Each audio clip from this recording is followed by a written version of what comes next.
targeting actual Bengal. It is dangerous. The plan is alarming for democracy. Is it NRC? आप लोग सावधान रहिए, अपनी वोटर लिस्ट ठीक कर लो। ये तैयारी कर रहे हैं बेईमानी की। जब वोटर लिस्ट से नाम कट जाएगा गरीबों का तो पेंशन नहीं मिलेगा, पेंशन नहीं मिलेगा, राशन नहीं मिलेगा।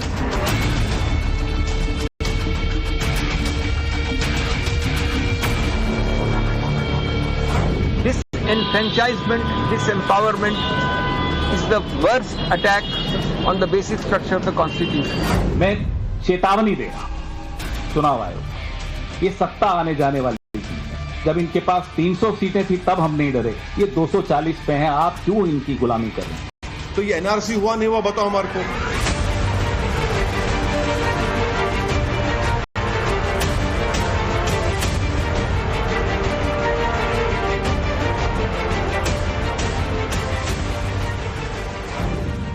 नमस्कार, पाठशाला की वीकेंड वाली एक्स्ट्रा क्लास में आपका स्वागत। मैं हूं सुशांत सिन्हा। देश में आजकल विपक्ष एक अलग ही नैरेटिव सेट करने में जुटा है। विपक्षी नेता यह बताने में लगे हैं कि मोदी सरकार बैकडोर से एनआरसी ले आई। पूरा बवाल काट दिए लोग। ये नेता उन पार्टियों के हैं जिनका आधार एक खास वोट बैंक रहा, चाहे ममता बनर्जी हो, तेजस्वी हो, अखिलेश यादव यूपी में हो, ओवैसी हो। इनके जैसे कुछ और नेता ये बात लगातार कह रहे हैं कि भैया मोदी सरकार गुपचुप तरीके से एनआरसी ले आई। बिहार में यही नैरेटिव चल रहा है क्योंकि वहां चुनाव है और वहां चुनाव आयोग जो है वो नए सिरे से मतदाता सूची बना रहा है। बंगाल में ममता बोल रही है कि क्योंकि बंगाल में अगले साल चुनाव है तो वहां भी यही होगा। क्या वाकई देश में मोदी सरकार बैकडोर से एनआरसी इंप्लीमेंट कर रही है, जैसा कि कई विपक्षी नेता मंच से कह रहे हैं? किस आधार पर यह नैरेटिव बनाया जा रहा है? क्यों कुछ एक्सपर्ट ये कह रहे हैं कि झूठ के प्रोपेगेंडा का छोटा ही सही एक पॉजिटिव असर चूंकि विपक्ष लोकसभा चुनाव में देख चुका, लिहाजा फिर से काट के हांडी चढ़ाने का प्रयास कर रहे हैं? विपक्ष के इस नैरेटिव को लेकर ग्राउंड पर लोग क्या कह रहे हैं? क्यों इस नैरेटिव के पीछे वोट बैंक पॉलिटिक्स वाली हसरत दिख रही है? आज आपको सब बताऊंगा, लेकिन शुरुआत इस रिपोर्ट से। क्या चीज है सियासत भी कि जो नहीं है उसके होने का इशारा कर दे? हंगामा कुछ यूं करे कि आवाम का सच से ही किनारा कर दे। हिंदुस्तान की सियासत में एक नया शोर है विपक्ष का। एक पुराना मुद्दा नई शक्ल में आया है। इस बार विपक्षी राजनीति ने चुनाव आयोग के वोटर लिस्ट के दुरुस्तीकरण में एनआरसी का खौफ दिखाया है। They will not act for Bihar. Only 3 months are left. Whatever BJP will say, that they will follow. But for Bengal, they are targeting actual Bengal. It is dangerous. The plan is alarming for democracy. Is it NRC? Is it they are doing or working to establish the NRC? It is dangerous than NRC even. बिना आग के धुआं उठाना भी एक हुनर है। राजनीति में यह हुनर हर कोई आजमाता है। तो क्या चुनाव आयोग के वोटर वेरिफिकेशन वाले कदम पर भी यही हुनर आजमाया जा रहा है? बिना आग के धुआं उठाया जा रहा है। आखिर वोटर वेरिफिकेशन को एनआरसी से क्यों जोड़ा जा रहा है? मोदी विरोधी आखिर एनआरसी से डरते क्यों हैं? क्या किसी वोट बैंक के हाथों से फिसल जाने का डर है? और अगर वोटर लिस्ट से फर्जी वोटर बाहर हो जाएंगे तो दिक्कत क्या है और क्यों है? तो विपक्ष की तरफ से पूरा वितंडा तान दिया गया है। वोटर लिस्ट के दुरुस्तीकरण और वोटर वेरिफिकेशन की चुनाव आयोग की मुहिम को लेकर कोई कहता है ये गुपचुप तरीके से एनआरसी यानी नेशनल रजिस्टर ऑफ सिटीजन लाने की तैयारी है, तो कोई कहता है ये स्वतंत्रता और सशक्तिकरण की संविधान की मूल संरचना पर सबसे बुरा हमला है।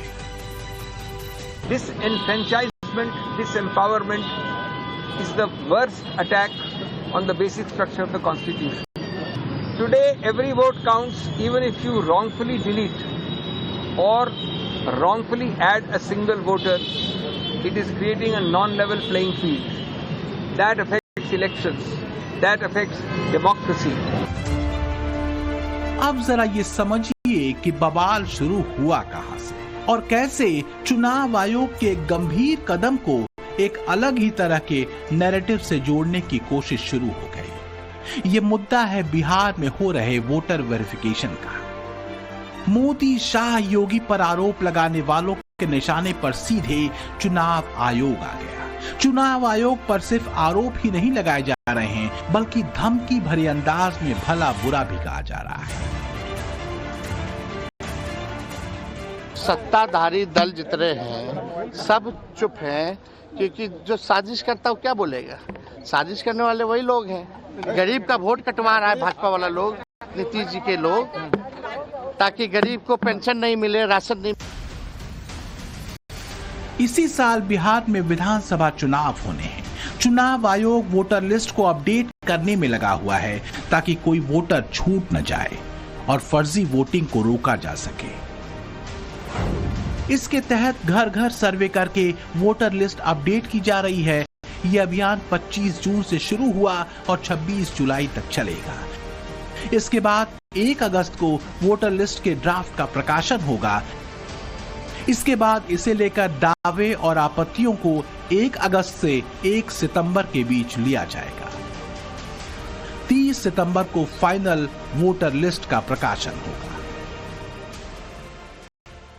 तो जब से इलेक्शन कमीशन ने बिहार के चुनाव में वोटर लिस्ट के वेरिफिकेशन का अभियान शुरू किया, तब से बिहार से लेकर बंगाल तक, यूपी तक सब जगह की राजनीति में भूचाल आया हुआ है।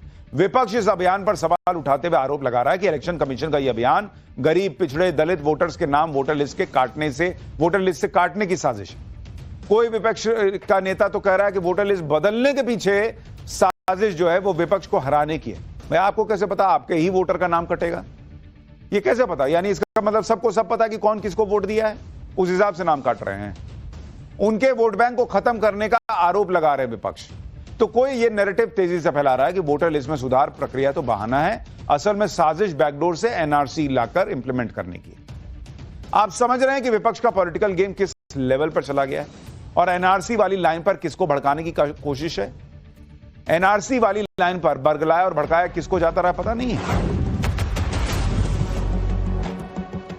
तो ये बात किसी से छुपी नहीं है कि देश के भीतर वोट बैंक को भड़काने के चक्कर में एनआरसी जैसे गंभीर कदम को कैसे एक पॉलिटिकल मुद्दा बना दिया गया। यही वजह है कि जब इस बार बिहार इलेक्शन से पहले वोटर लिस्ट को दुरुस्त करने का कदम चुनाव आयोग ने उठाया, तो इसे भी विपक्ष ने एनआरसी से ही जोड़ दिया। पश्चिम बंगाल की सीएम ममता बनर्जी ने सीधे सवाल तक पूछ लिया कि क्या चुनाव आयोग एनआरसी लागू करने के लिए काम कर रहा है। Is it NRC? Is it they are doing or working to establish the NRC? What is their intention? Please let us clarify. The intention, the deliberation, and whatever the impression we are having, एक क्या हो रहा है देश में। विपक्ष और vote bank की राजनीति करने वालों ने तो ऐसी छाती पीटी जैसे बवाल ही काट दिया हो चुनाव आयोग ने वोटर लिस्ट वेरिफिकेशन का फैसला लेकर। एनआरसी का शोर मचाते हुए सवाल सीधे तौर पर चुनाव आयोग की मंशा पर उठाए गए। ओवैसी ने एक्स पर पोस्ट किया कि निर्वाचन आयोग बिहार में गुप्त तरीके से एनआरसी लागू कर रहा है। वोटर लिस्ट में नाम दर्ज कराने के लिए अब हर नागरिक को दस्तावेजों के जरिए ये साबित करना होगा कि वो कब और कहां पैदा हुए थे, साथ ही ये भी कि उनके माता पिता कब और कहां पैदा हुए थे। एनआरसी वाली लाइन को ही आगे बढ़ाते ओवैसी ने सीमांचल का भी जिक्र किया, जहां पिछले विधानसभा चुनाव में उनको कुछ राजनीतिक आधार मिला था। उन्होंने लिखा कि बाढ़ प्रभावित सीमांचल क्षेत्र के लोग सबसे गरीब हैं। वो मुश्किल से दिन में 2 बार का खाना खा पाते हैं। ऐसे में उनसे ये अपेक्षा करना कि उनके पास अपने माता पिता के दस्तावेज होंगे, ये क्रूर मजाक है। अब सवाल ये है कि चुनाव आयोग के वोटर वेरिफिकेशन वाले कदम को विपक्ष एनआरसी से क्यों जोड़ रहा है? तो जवाब है एनआरसी की संवेदनशीलता। याद कीजिए, इसी एनआरसी और नागरिकता संशोधन कानून को लेकर पूरे देश में एक इकोसिस्टम ने मुसलमानों को खूब भड़काया था और बवाल काटा था। चुनावों से पहले एनआरसी के मुद्दे को छेड़कर क्या विपक्ष की कोशिश उसी राग को फिर से छेड़ने की है? विपक्ष की तरफ से आरोप ये भी लगाए जा रहे हैं कि चुनाव आयोग जो कर रहा है वो असंवैधानिक है। बिहार में वक्फ कानून के साथ साथ इंडी गठबंधन ने वोटर लिस्ट में रिवीजन के मुद्दे को भी पकड़ लिया। इस मुद्दे को सबसे पहले ममता बनर्जी ने उठाया और बंगाल में बैकडोर से एनआरसी लागू करने का माहौल बन रहा है, ऐसी बातें कहती। फिर असदुद्दीन ओवैसी ने भी इसे एनआरसी लागू करने की साजिश बता दिया। आरजेडी भी इस मुद्दे पर माहौल बना रही है कि मोदी शाह जो है वो बैकडोर से चुनाव आयोग के माध्यम से एनआरसी ले आए। तेजस्वी यादव आरोप लगा रहे हैं कि प्रधानमंत्री नरेंद्र मोदी ने निर्वाचन आयोग को बिहार की समस्त मतदाता सूची को निरस्त कर केवल 25 दिन में 1987 से पूर्व के कागजी सबूतों के साथ नई मतदाता सूची बनाने का निर्देश दिया है। आरजेडी का आरोप है कि चुनावी हार की बौखलाहट में बीजेपी अब बिहार और बिहारियों से मतदान का अधिकार छीनने का षड्यंत्र कर रही है। एक बार तेजस्वी यादव क्या कह रहे हैं सुन लीजिए, फिर आपको बिहार में वोटर लिस्ट के मुद्दे का सच क्या है, क्या वाकई बैकडोर से एनआरसी आ गई है, सारे फैक्ट्स बताता हूं। हम सबके गरीब, पिछड़ा, दलित, अति पिछड़ा, अल्पसंख्यक समाज के गरीबों का वोट का अधिकार भी छीनने का काम करने जा रही है। अभी नया इलेक्शन कमीशन का नोटिफिकेशन आया है कि 8 करोड़ वोटर का फिर से वो नया सूची बनाने जा रहे हैं। आप लोग सचेत रहिएगा, ध्यान रखिएगा कि वोटर लिस्ट से किसी का नाम हटे ना। ये बड़ी साजिश है। चुनाव आयोग के एक्शन को लेकर इंडी गठबंधन माहौल बना रहा है कि मानो चुनाव आयोग चोरी छिपे सरकार के कहने पर कोई ऐसा काम कर रहा है जो इस देश में कभी नहीं हुआ और जो उसे कभी करना भी नहीं चाहिए, और शायद उसके पास पावर भी ना। लेकिन इस पूरे विवाद का सच क्या है आपको विस्तार से बताता हूं। दरअसल चुनाव आयोग के पास यह पूरी ताकत है कि वो वोटर लिस्ट का रिवीजन कर सके और उसे दुरुस्त करने के लिए अभियान चला सके। इलेक्शन कमीशन के पास स्पेशल इंटेंसिव रिवीजन यानी SIR की पावर है। Representation of the people act 1950 के सेक्शन 21 के तहत और संविधान के आर्टिकल 326 के तहत इलेक्शन कमीशन को यह अधिकार मिला हुआ है। आर्टिकल 326 कहता है कि सिर्फ वो व्यक्ति जो 18 साल से ज्यादा उम्र का है और जो भारतीय नागरिक है सिर्फ वही वोट डाल सकता है, और सही वोटर कौन है इसको जांचने का पूरा अधिकार चुनाव आयोग के पास है। तो बहुत जो अधिकार संविधान दे रहा है ये लोग छीन लेंगे क्या? दूसरी बात, ऐसा पहली बार नहीं हो रहा कि बिहार में ऊपर से नीचे तक वोटर लिस्ट को दुरुस्त करने का काम हो रहा है। ऐसा अभियान साल 2003 में भी चलाया जा चुका है और चुनाव आयोग कह रहा है कि भाई 22 साल हो गए, क्या ठीक से लिस्ट नहीं बननी चाहिए? इसके अलावा देश के अलग अलग हिस्सों में अलग अलग साल में ऐसी ड्राइव्स होती रही हैं। आप यह भी समझिए कि चुनाव आयोग बिहार में वोटर लिस्ट का रिवीजन कर क्यों रहा है? पिछले 22 साल में वोटर लिस्ट में बहुत बड़ा बदलाव हुआ है। वोटर लिस्ट में बहुत नाम जोड़े और हटाए गए, बहुत तेजी से शहरीकरण और पलायन हुआ। इतने सालों में बहुत से ऐसे मतदाता हैं जिनका 2-2 जगह रजिस्ट्रेशन हो गया, जिसकी वजह से उनकी एक से ज्यादा एंट्री है। चुनाव आयोग कह रहा है कि इसको ठीक से बना लेते हैं। दिक्कत क्या है? 1950 से लेकर अभी तक कई बार ऐसा हो चुका है और बिहार में खुद लास्ट 2003 में हुआ है। तो इसमें इतना हंगामे की बात क्या है भाई? और चुनाव आयोग को लेकर इंडी गठबंधन आरोप लगा रहा है कि चुनाव आयोग तो मनमाने तरीके से काम कर रहा है। चुनाव से 3-4 महीने पहले ही क्या ऐसा अभियान क्यों चला रहा है, जबकि सच ये कि वोटर लिस्ट में रिवीजन के लिए तय नियम है। नियम के मुताबिक जैसे ही वोटर लिस्ट को लेकर स्पेशल इंटेंसिव रिवीजन का ऐलान होता है, वैसे ही चुनाव आयोग पॉलिटिकल पार्टीज को इसकी जानकारी देता है और उनका सहयोग मांगता है। चुनाव आयोग हर पार्टी से हर पोलिंग स्टेशन के लिए बूथ लेवल एजेंट अपॉइंट करने के लिए कहता है। ये बूथ लेवल एजेंट चुनाव आयोग के बूथ लेवल ऑफिसर के साथ मिलकर काम करते हैं। अगर उन्हें कोई आपत्ति होती है तो वो चुनाव आयोग से आपत्ति दर्ज करा सकते हैं। सिर्फ इतना ही नहीं, 1 अगस्त 2025 को नए इलेक्टोरल रोल का ड्राफ्ट आएगा और 1 अगस्त से 1 सितंबर पूरे 1 महीने तक सारी पॉलिटिकल पार्टी और आम नागरिकों को मौका दिया जाएगा कि अगर कोई छूट गया है या ड्राफ्ट में कोई कमी है तो उसमें सुधार कर लिया जाएगा। इसके बाद 30 सितंबर को यानी ड्राफ्ट आने के 2 महीने बाद फाइनल वोटर लिस्ट आने जा रही है। हर चीज हर पॉलिटिकल पार्टी को पता होगी। उनका booth level agent booth level officer के साथ जा जाके हर जगह देखेगा क्या काम हो रहा नहीं हो रहा, तो फिर क्या गड़बड़ हो जाएगी बॉस?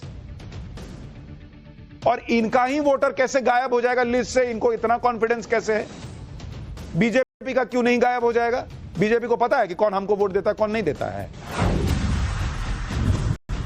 हर बात पर हंगामा खड़ा करना, हर संस्था पर सवाल खड़े करना क्या विपक्ष की गहरी हताशा का कोई संकेत देता है, या अपने वोट बैंक को ज्यादा अलर्ट, एग्रेसिव वोटिंग और एकमुश्त वोट करने को लेकर दिया जाने वाला ये कोई कूट संदेश है? चुनाव आयोग की तरफ से वोटर लिस्ट की समीक्षा को लेकर विपक्ष के आरोप हैं कि नोटबंदी और पूर्णबंदी के बाद सरकार का ये कदम वोट बंदी की दिशा में है।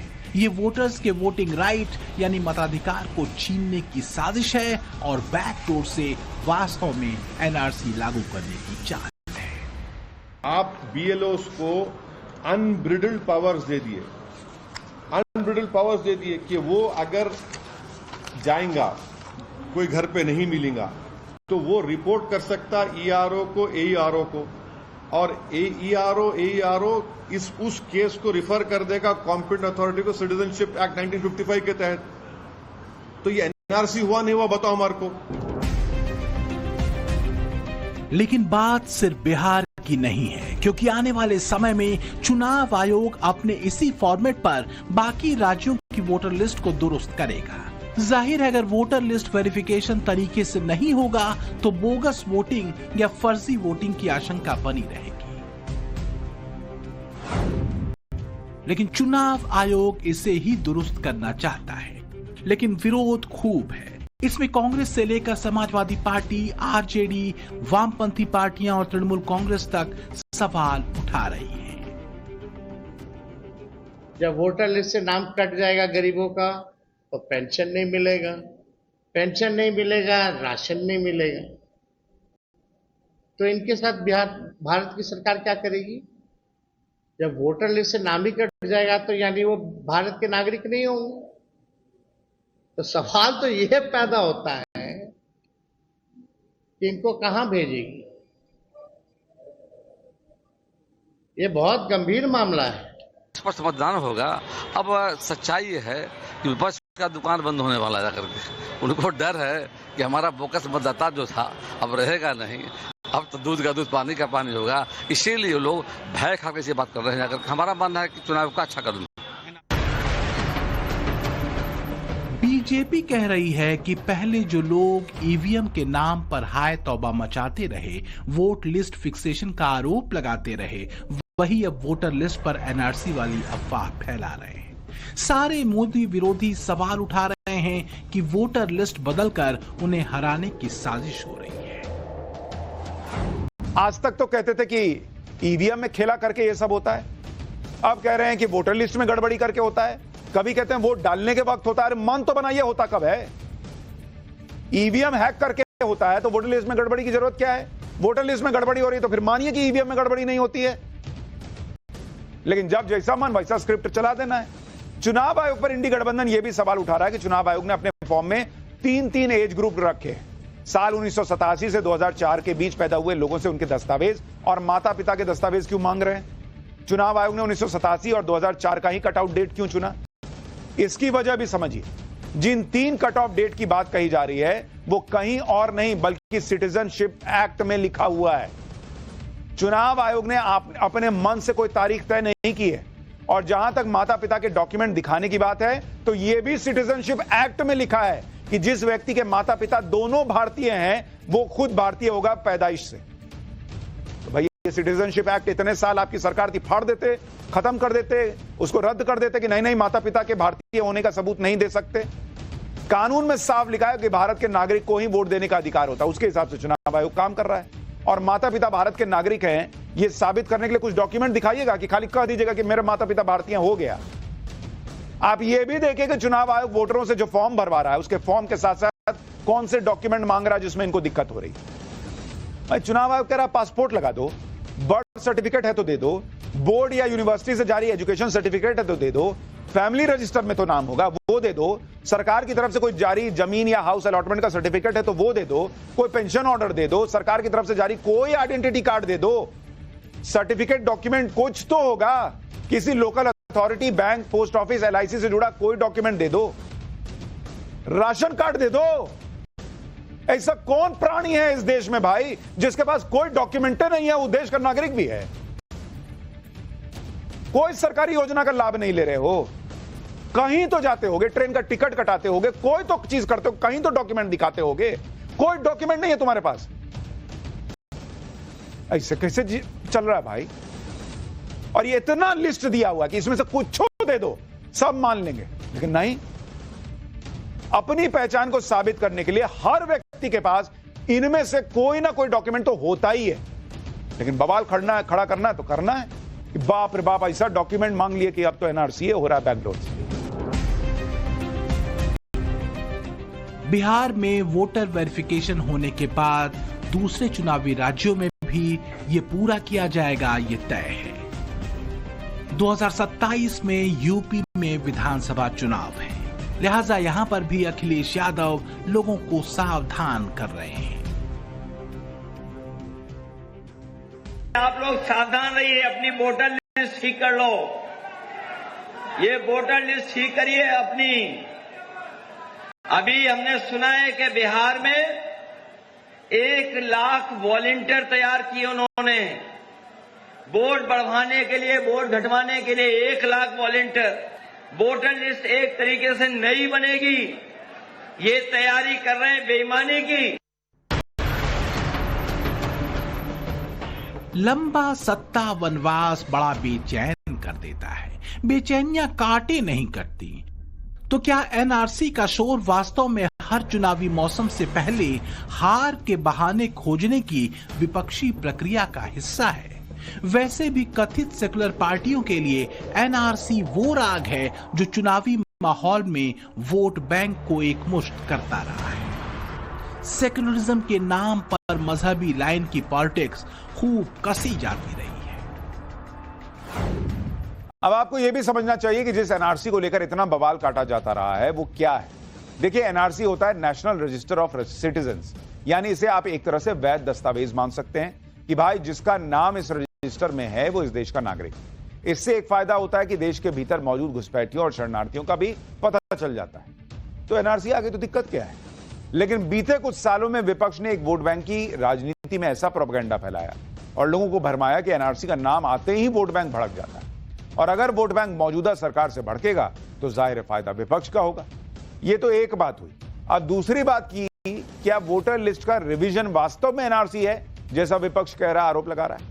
तो भाई ये कोई कैसे कह सकता है, क्योंकि चुनाव आयोग ने वोटर लिस्ट में शामिल होने के लिए 11 दस्तावेजों में से कोई एक दस्तावेज दिखाने को कहा है, और इन दस्तावेजों में जन्म प्रमाण पत्र से लेकर जाति प्रमाण पत्र जैसे तमाम दस्तावेज हैं जो हर किसी के पास होते हैं, सरकारी योजना का फायदा लेते होंगे, कोई डॉक्यूमेंट ही नहीं है आपके पास। लेकिन हां, इससे एक बात तो होगी कि फर्जी वोटर्स का पता चल जाएगा। ये एक वोटर जो 2 जगह 3 जगह जाकर वोट करता था वो नहीं हो पाएगा, और इसीलिए क्या विपक्ष के पेट के दर्द की यह वजह बना हुआ है। अब जो विपक्षी पार्टियां चुनाव आयोग के इस कदम पर संदेह जता रही हैं, या जो वोटर लिस्ट के पुनरीक्षण को बैकडोर से लाई जाने वाली NRC बता रही हैं, जो ये दावा कर रहे हैं कि इसका मकसद वोटर्स के मताधिकार को छीनना है, सवाल उनसे है कि क्या चुनाव आयोग की प्रक्रिया सिर्फ एक खास वोट बैंक के लिए है या फिर सारे वोटर्स के लिए? अगर दावा यह किया जा रहा है कि दस्तावेजों का जुगाड़ लोगों के लिए मुश्किल होगा, तो ये तो सबके लिए होगा ना। फिर चाहे वो वोटर विपक्षी पार्टियों का हो या फिर बीजेपी का। इसलिए सवाल है कि कहीं फर्जी वोट बैंक के खिसक जाने की चिंता तो नहीं हो रही विपक्ष को। रही बात NRC की, तो उसका लक्ष्य अवैध नागरिकों की पहचान करना है, विदेशी घुसपैठ को रोकना है, राष्ट्र की सुरक्षा को मजबूत करना है। लेकिन विपक्ष NRC को सीधे मुसलमानों से जोड़ता रहा है। ये बात तेजी से फैलाई जाती रही है कि CAA NRC के जरिए मोदी सरकार मुसलमानों की नागरिकता छीनना चाहती है। CAA तो लागू हो चुका है, अब NRC पर वितंडा तान करके मुसलमानों को एक बार फिर भड़काने की कोशिश तो नहीं हो रही। मुसलमान के विरोधी नहीं है, ये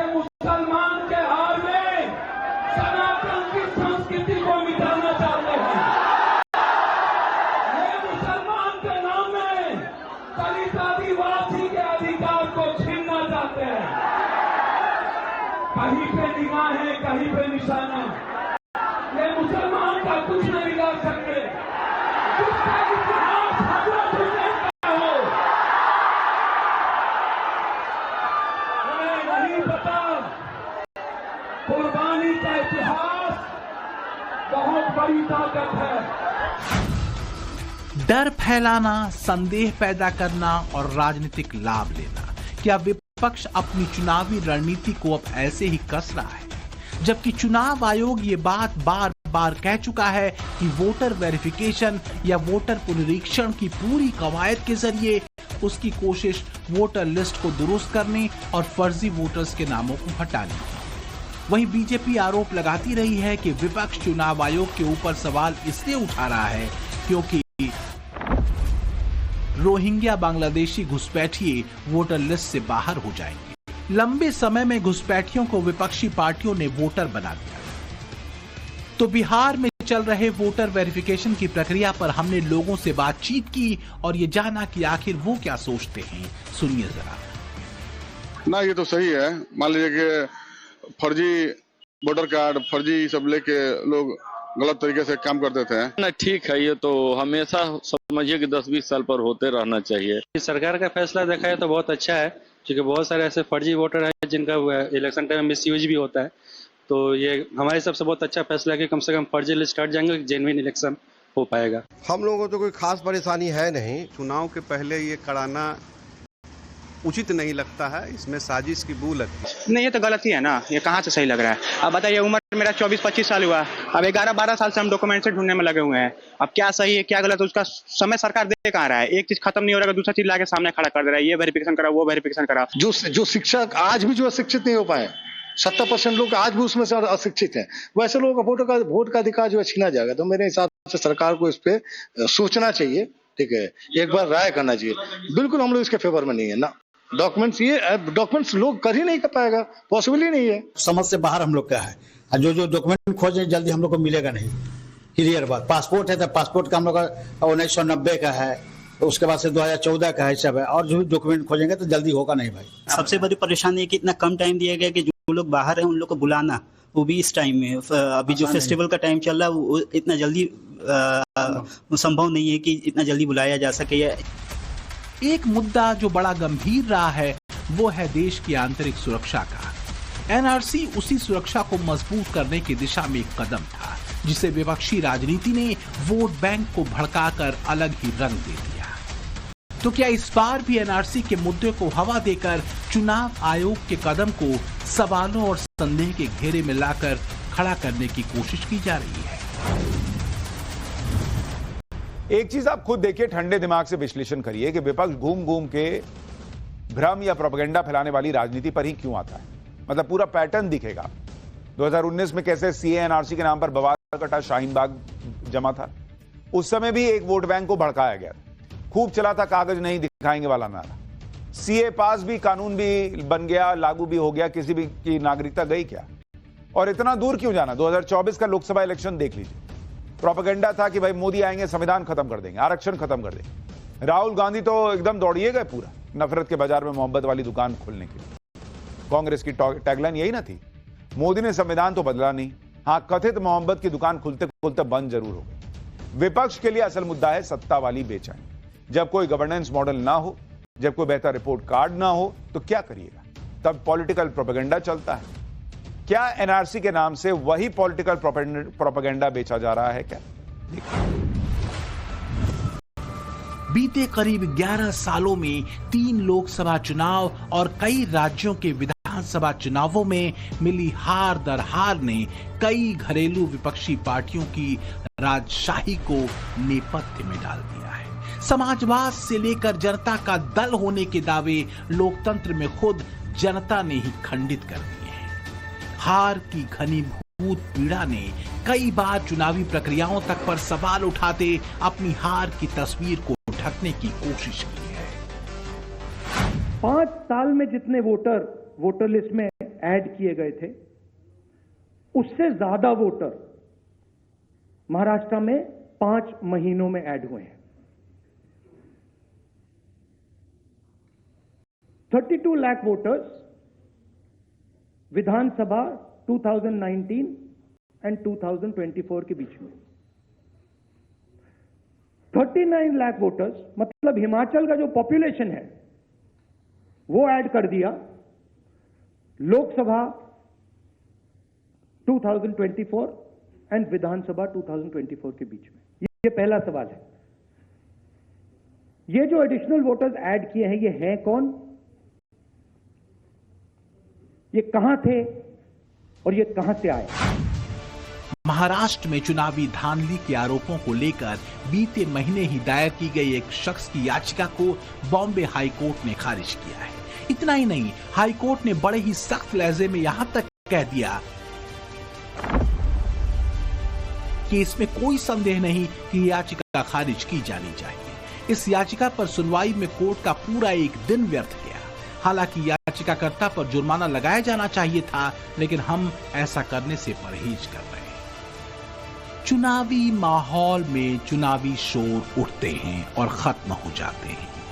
कहा जा रहा है कि चुनाव आयोग के वोटर लिस्ट दुरुस्तीकरण में विपक्ष का एनआरसी वाला तड़का भी सियासी है। ये जरूर है कि कुछ लोगों के बीच सवाल वोटर वेरिफिकेशन की मियाद को लेकर भी उठ रहे हैं, लेकिन मंशा पर नहीं। तो क्या ये संकेत है कि विपक्ष का एनआरसी वाला हंगामा फिलहाल बेअसर है? ब्यूरो रिपोर्ट, टाइम्स नाउ, नव भारत। पाठशाला की एक्स्ट्रा क्लास में अगला चैप्टर। कहते हैं कि युद्ध में जो दिखता है वो होता नहीं और जो होता है वो दिखता नहीं। बॉस ऑपरेशन सिंदूर को लेकर भी यही कहानी सामने आई। नई कहानी यह है कि जो ऑपरेशन सिंदूर भारत ने चलाया उसके